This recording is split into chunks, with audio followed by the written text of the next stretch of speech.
Hi, Ana Lisa. Hello. Welcome to the program. Thank you for accepting the Physician Assistant Forum invitation. Just a little chat, wanting to know about your inspiration to become a PA, your journey across, and now you've been working as a PA. So I hope the viewers and future pre-PA applicants to figure out what they want to do. Yes. Okay? Thank you very much. Just to start out with, what was your undergrad and what were you doing before PA school? So in undergrad, I was actually, it's not considered a double major. It was actually two separate undergraduate degrees. I did a bachelor's of psychology, where I heavily focused on cognitive psych and abnormal psych, and that kind of led me into the realm of functional MRI, and where I learned about health physics as a major. So after completing my undergrad in the University of North Carolina's College of Arts and Sciences, I pursued through the medical school an undergraduate bachelor's of health physics, which enabled me to become an MRI tech. I was thinking about pursuing functional MRI, a PhD, but ended up just becoming an MRI tech, and then was an MRI tech for about 5 years before finding my way into the PA profession. So you had a career as an MRI tech, and Yes. you could have gone further into it. So as an MRI technologist in a leading healthcare institution, why did you decide to pursue a physician assistant, and what motivated you to become a PA? So not that all MRI techs become bored, but it was what ended up happening with me. I was working specifically at a neurology private practice where all of my patients were neurology patients, specifically MS population, other degenerative neurological diseases that required frequent MRIs, and so it was worth the pursuit of purchasing their own MRI machine that this company did it. And so through that, I became sort of just bored doing the same thing, seeing the same images on the screen, but at the same time it did develop, a love for the neurosciences that I had tied back to my undergraduate degree. The practice itself is one of the largest in North Carolina, and it has actually a very large APP population. So after kind of reevaluating what I wanted to do, whether or not I wanted to go on to a master's program in public health, a medical degree to become a doctor, I realized maybe the PA profession was worth giving another look at. And so that's sort of where I started pursuing it. I did heavily research what the PA differences were between a physician assistant and an MD, what it meant from a licensing perspective, what it meant from a lifestyle perspective. And already approaching my 30s at that time, I decided that the fastest route to the end game that I was searching was to pursue a physician assistant master's. You mentioned other professions that you were looking into, but what aspect of the physician assistant career propelled you to pursue that particular field? The three things that really helped pursue or solidify my pursuit in the profession primarily was the ability to hopefully get there as quickly as I could, given I already had an extensive amount of direct patient care experience. So knowing that in a short 2 to 3 years, I hadn't taken GR yet, I hadn't applied yet, but in that thought process, I said, it's 2 to 3 years to be completed, or it's 2 years of applying to med school, going to med school for 4 years, doing residency for X years. I just, the short timeline, given my age, was definitely a leading factor into why I started looking into physician assistant more. Then as I started delving into physician assistant profession, the second thing really popped up, which was the lifestyle. Having the ability to be flexible, having the ability to switch, which, as based on the story I've already told you, going from psych to health physics to MRI, knowing I wanted to do something else past that, it gave me the freedom to realize my personality and my drive might not be the same in 5 years, and knowing that the PA profession could be accommodating for that was really also a solidifying factor in my pursuit. And then thirdly, which you also encounter when you start shadowing and talking to people, is that people really love their PAs. The PAs spend more time with them. They have the luxury of being able to be with the patients for more extended amounts of time and give more conversation, listening ears.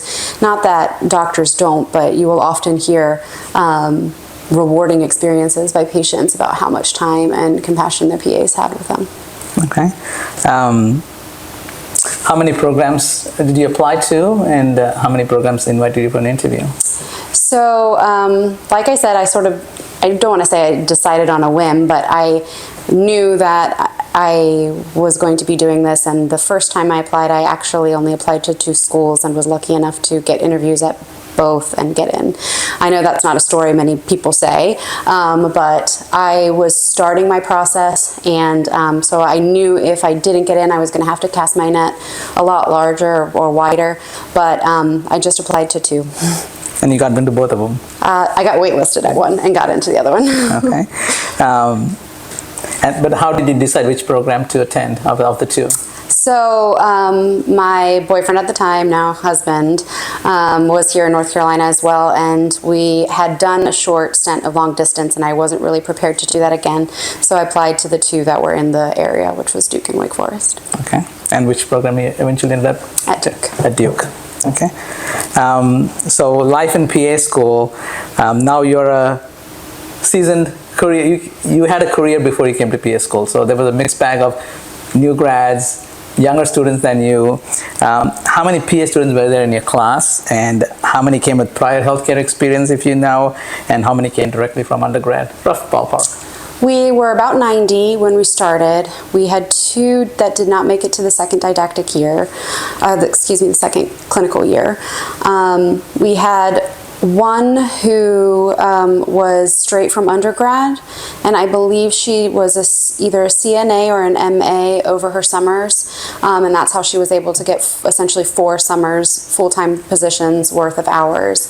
The vast majority of the people in my class had multiple years of healthcare experience, which ranged from nursing, paramedics, medical assistants, certified nurse assistants.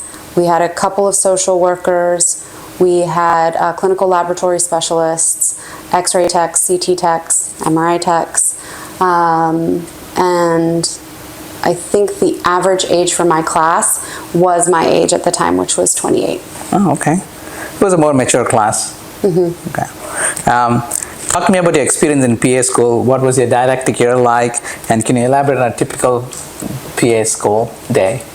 So my program at the time did have an attendance requirement. So the didactic year was essentially classroom time from 8 until 4 with guest lecturers as well as faculty lectures.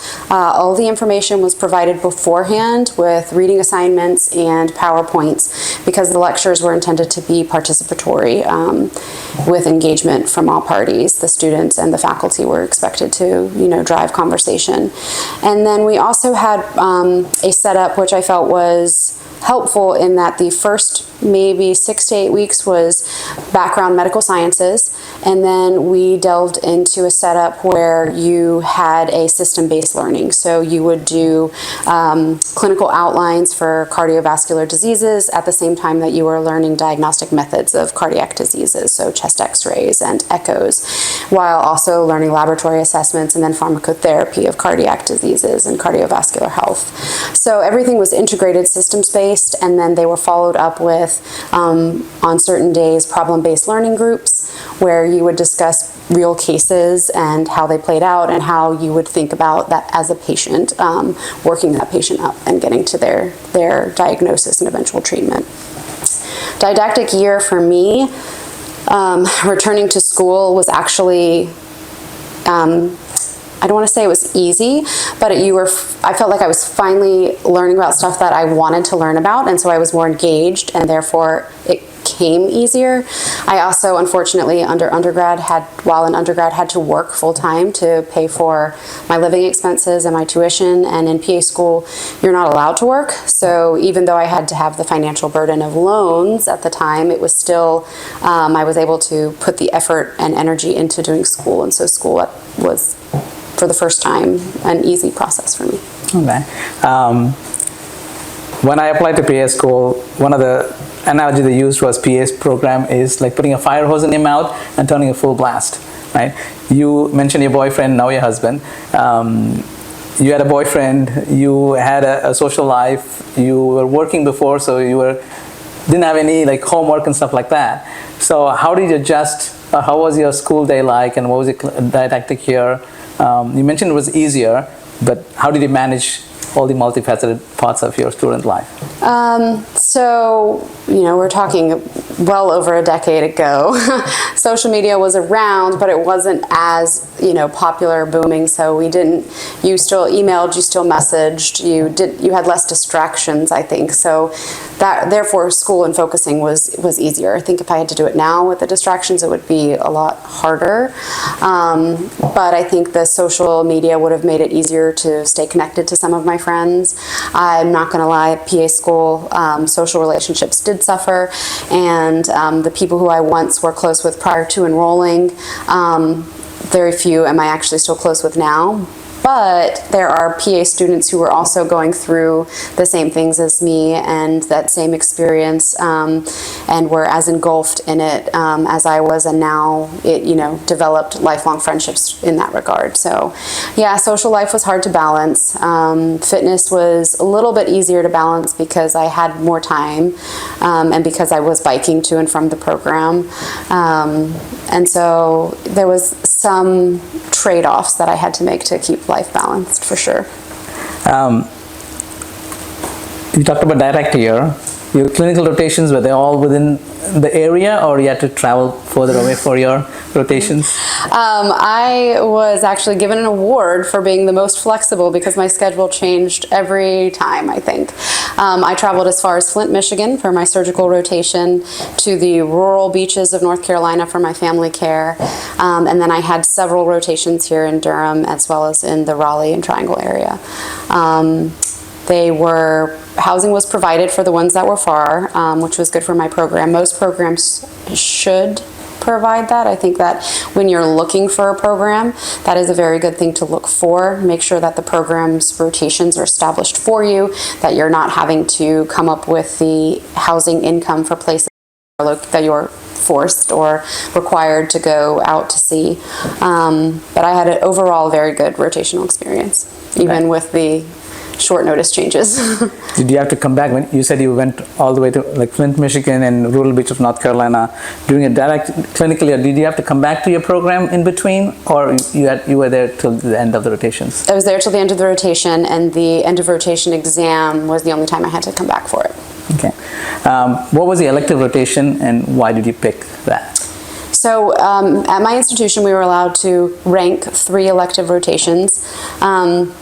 And you were given them based on your preferences and whether or not your schedule worked with that. My first rotation selective I did not actually get. It was surgical oncology, specifically gyne-onc for women's health. Originally I thought that was where I was going to head.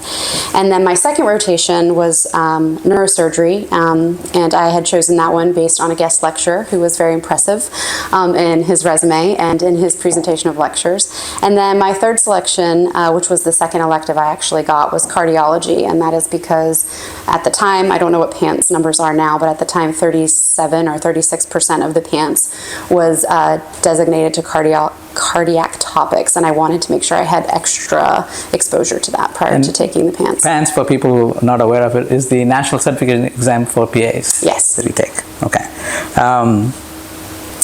What were some of the biggest challenges for you during PA school, both didactic and clinical year? Some of the biggest challenges, well, to start with clinical year, was juggling personalities with some of the providers and preceptors that you might meet who may not always be receptive to having student learners, and then patients who may not always be receptive to having students as part of their healthcare. And that's the nature of the beast. Some people don't understand that everyone was a student at one point, including the provider that they now see, and are less willing to be helpful. So, you know, struggling with that is, you know, it's their right to refuse you, but it gets frustrating when you're trying to learn in the system and you're trying to become the best PA that you will be eventually.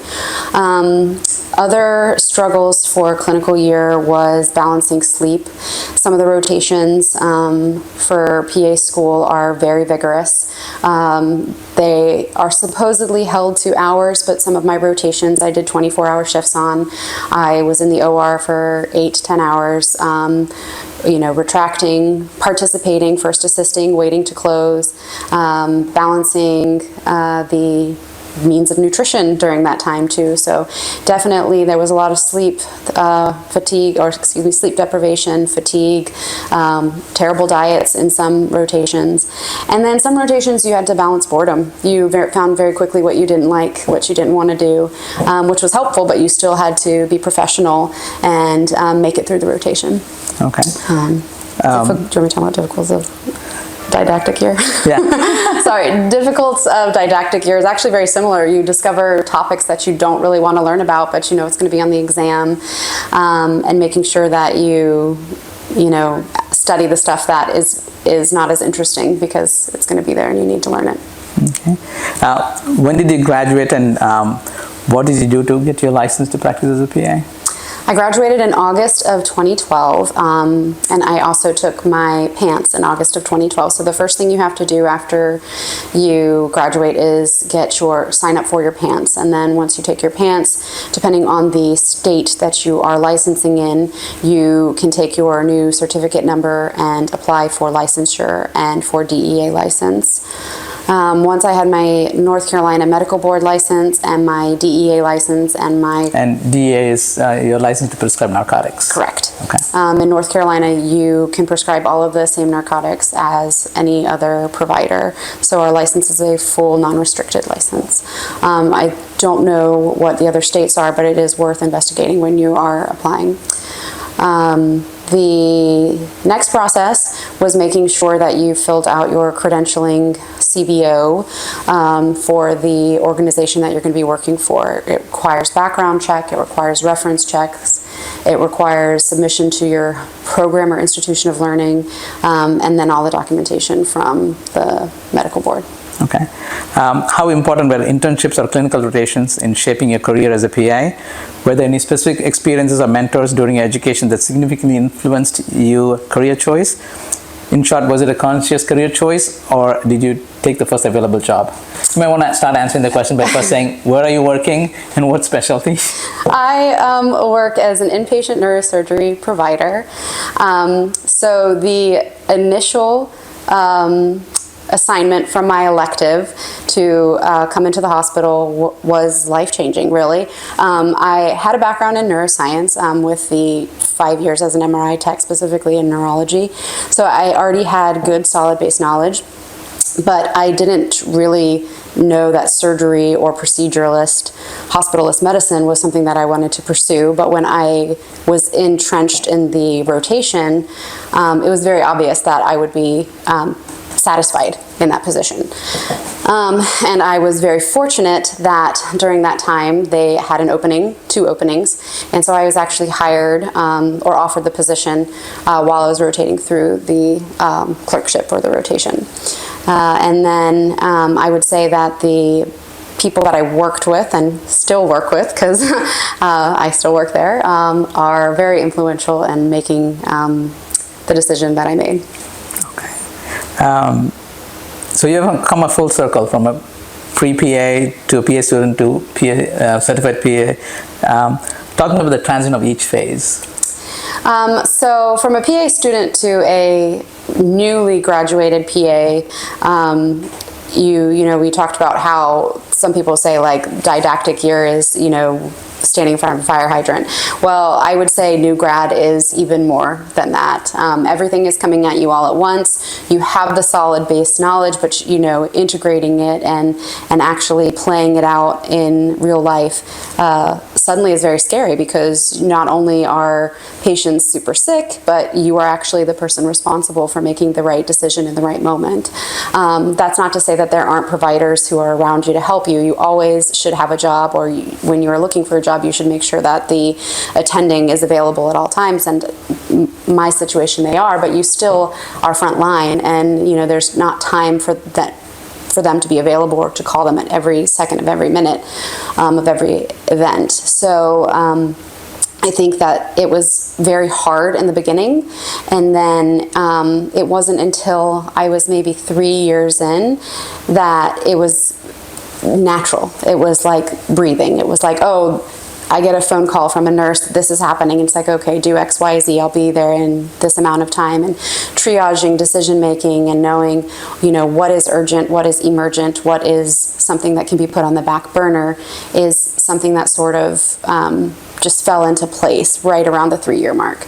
Now that I'm 10 years in, things are still changing in my job specifically because I've wanted them to. So you've been a PA for 10 years now. Yes. Talk to us about your experience from being a fresh PA out of school through the transition, changes in your life. You got married during this time. You have 2 children. How has your role evolved during this time? And now you're a clinical team lead. You're overseeing close to 5 to 6 PAs now, or more than that? It'll be 10. 10. So from a fresh PA through your 10 years of career, now as a team lead for a big neurosurgery department. So from the beginning, I was a baby PA doing the baby PA things, tagging I like the term baby PA. tagging along, following my, my instructor and my, following around you.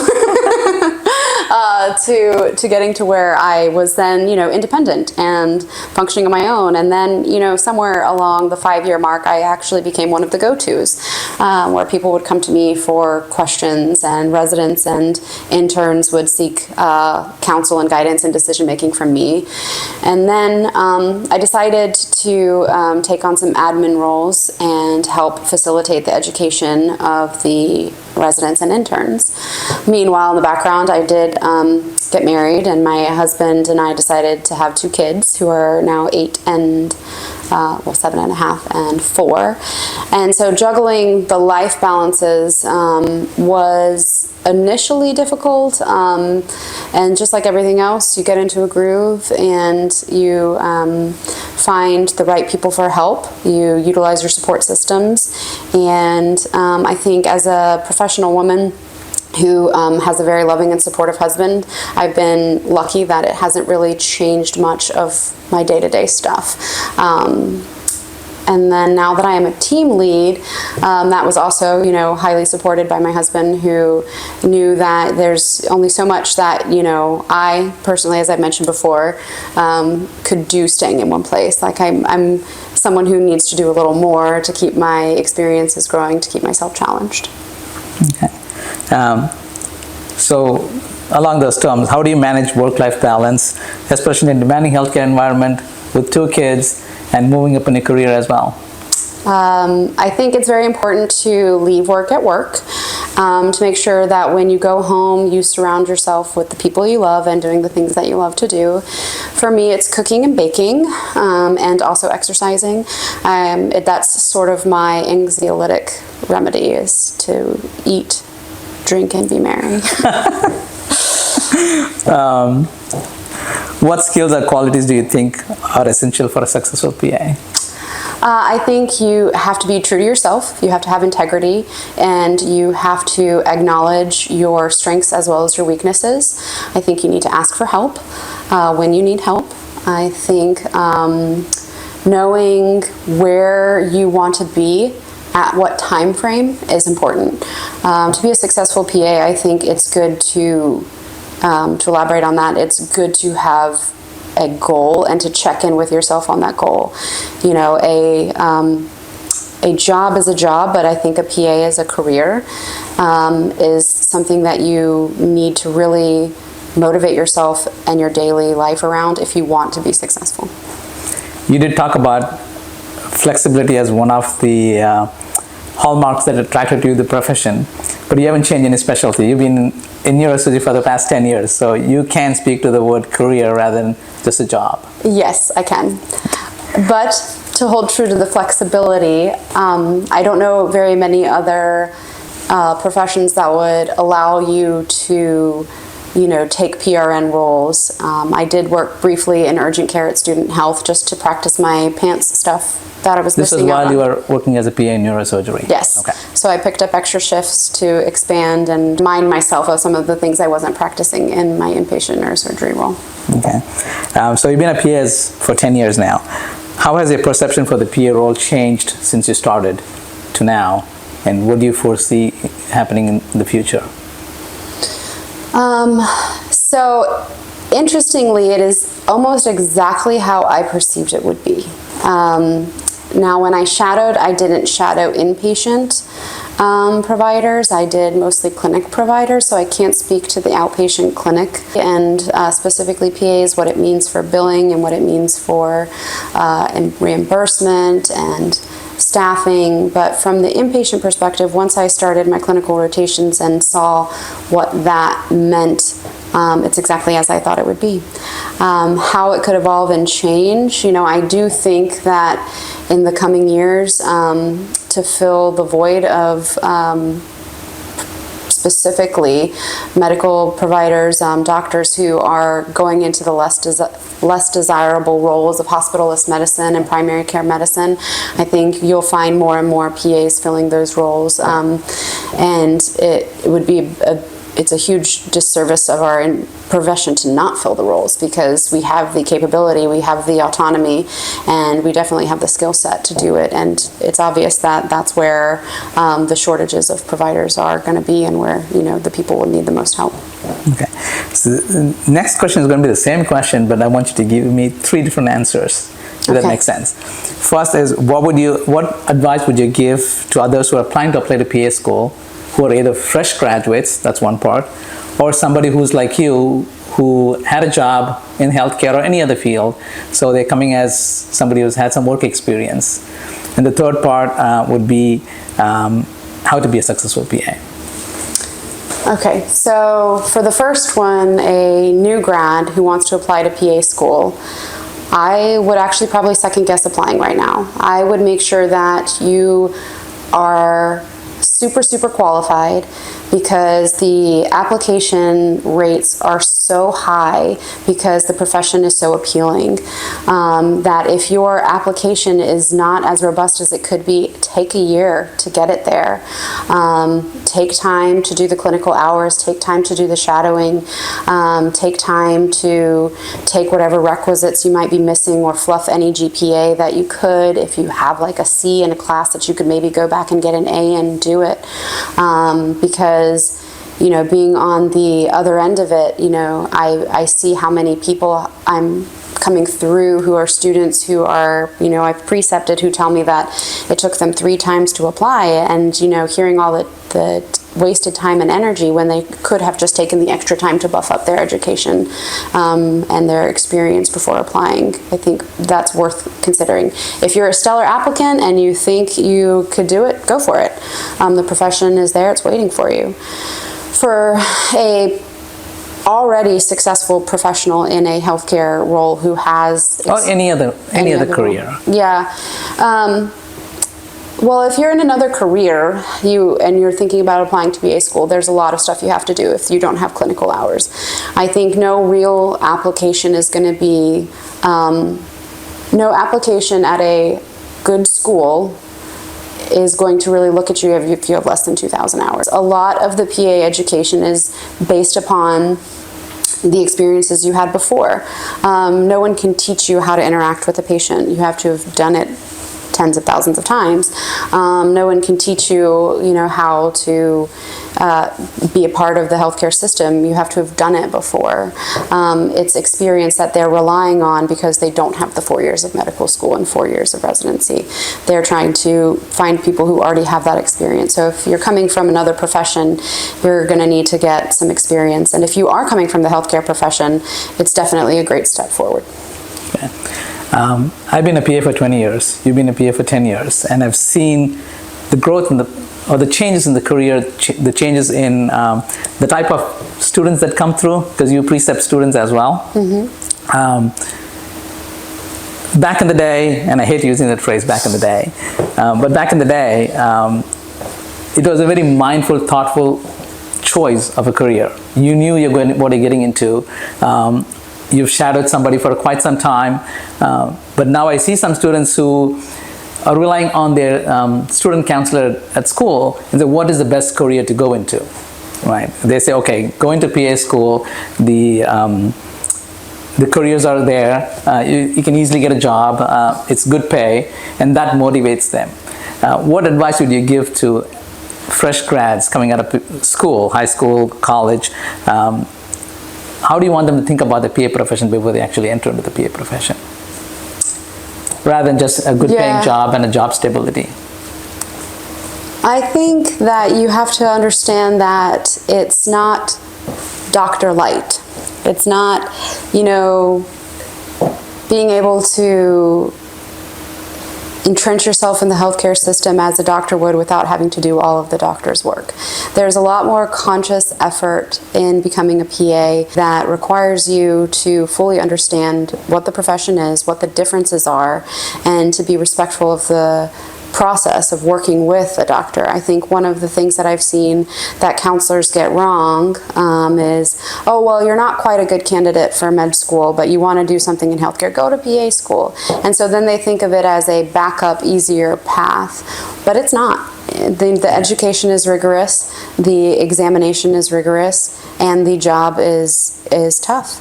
And you have a lot of responsibility, and I think you have to know that and want to do that for the right reason.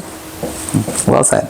So Ana Lisa, now that you've been working as a PA for 10 years and you've rose through the ranks and you're a seasoned PA and now you're a team lead and you're in charge of hiring people, so what are you looking for in a PA who's applying for a position in our department? I am looking for a person who is going to work well with a team, especially a well-established team, which I have, and someone who is motivated to be learning the entire time that they're there. The beauty of the PA profession is that there is new trials, there's new practice measures, everything is evidence-based, and it is constantly evolving to be the best solution for the current problem at hand. And I think a provider who is seasoned in the field, who comes to the table, needs to be able to acknowledge maybe some of their habits and some of their practices as a flexible mindset. They need to be able to adapt to work with my team, to work with my providers. The attending specifically in a surgery field can be very particular, and be willing to have a new learning curve.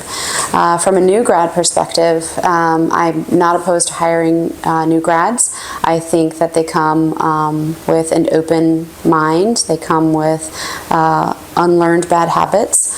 And I think that the good thing about a new grad is they're fresh off the press from learning all the basics of hospital medicine, generally speaking. And I think other characteristics that would be essential to a new employee of mine would need to be honesty, integrity, the ability to acknowledge their mistakes quickly and openly, the ability to take criticism. Some of us are more gentle than others in delivering it, and some of us are a little bit more intense, and that's just the nature of our patients. There are some fields where you can make a mistake and it's not a big deal, but sometimes a mistake in neurosurgery can be life-threatening, and that is very important for us to be able to seek help when we need to. in our field, you also have to be willing to be flexible with our schedule. I think also for people who are applying for position, I think researching the position very well before you apply, and understanding what the role is going into it is really important. I think you have to know you want to do it. I don't think that there is really enough time to really invest yourself if you're just looking for the next job or the quickest job to get. I think that is a waste of your time and the hospital or the company's time. I think you really should take the extra effort to come in and shadow, to ask lots of questions, to make sure that it is a well fit for you, not just to make sure that you get a job. Yeah. Thank you so much for coming on today and sharing your experience with us, and we'll see you soon. Yes, thank you for having me. Of course.